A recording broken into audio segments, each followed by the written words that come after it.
আজ তোমাদের দেখাবো গোয়াতে কি কি রয়েছে। আগের ভিডিওতে তোমরা দেখতে পেয়েছিলে গোয়াতে আমরা কিভাবে দ্বিতীয় বিবাহবার্ষিকী সেলিব্রেট করেছি। আজকে তৃতীয় দিন, আজকে আমরা চলে গেছি সিনকোয়েন ফোর্টে। সিনকোয়েন ফোর্টটা ছিল খুবই সুন্দর। একদিকে ছিল ফোর্ট, অন্যদিকে ছিল সমুদ্র। সমুদ্রের ওই নীল জল যেন মনটাকে যেন আকর্ষিত করছে, মনে হচ্ছে যেন ওই সমুদ্রে এখনই চলে যাই। কিন্তু দুর্ভাগ্যবশত সময় কম থাকার জন্য সমুদ্রে আমরা যেতে পারিনি। দূর থেকেই সমুদ্রটা আমরা দেখে উপলব্ধি করেছি।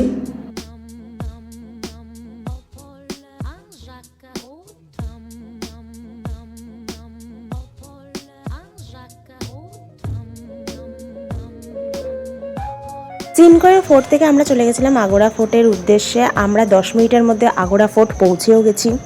এই আগোরা ফোর্টে আসা কিন্তু আমার এই নিয়ে দুবার, কেননা আমি গোয়াতে আগেও এসেছি।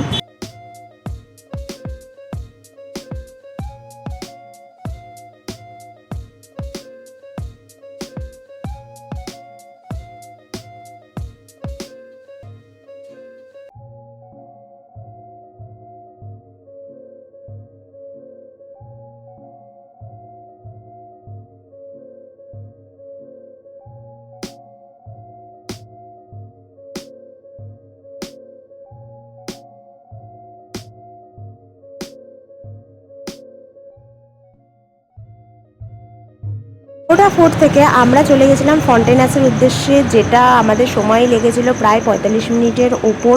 কিন্তু আমাদের ফন্টেনিয়াস খুব একটা পছন্দ হয়নি, সেখানে লাল নীলের মতো বাড়ি ছিল। তো সেখানে সময় নষ্ট না করে আমরা চলে গেছিলাম দোনা পাওলাতে। দোনা পাওলা যেন আমার কাছে খুবই ভালো লেগেছে, খুবই সুন্দর। একদিকে সমুদ্র ছিল, একদিকের এই ভিউটা খুবই সুন্দর ছিল।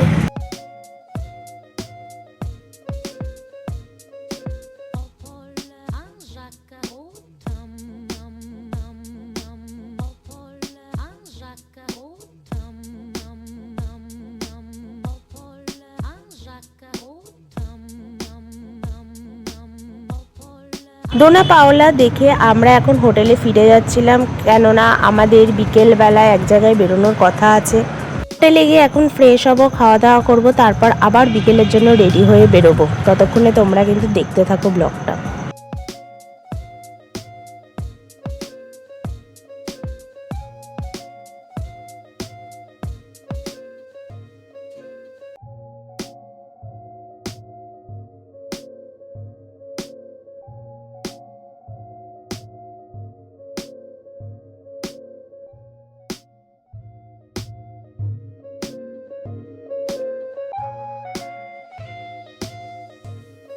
আমরা হোটেলে ফ্রেশ হয়ে বিকেলে বেরিয়ে পড়েছিলাম পাড়া রোডের উদ্দেশ্যে। সেখানে শাহরুখ খান আর আলিয়া ভাটের যে সিনেমাটা আছে ডিয়ার জিন্দেগি, সেই শুটিংটা কিন্তু এখানেই হয়েছিল। সেখানে সাইকেলও ভাড়া পাচ্ছি, আর আমরা সেখানে সাইকেল চালিয়ে সেখানে কিছু ফটো তুলে আমরা এখন হোটেলের উদ্দেশ্যে রওনা দিলাম। চলো, আজকের ভিডিওটা এই পর্যন্ত, দেখা হচ্ছে নেক্সট ভিডিওতে।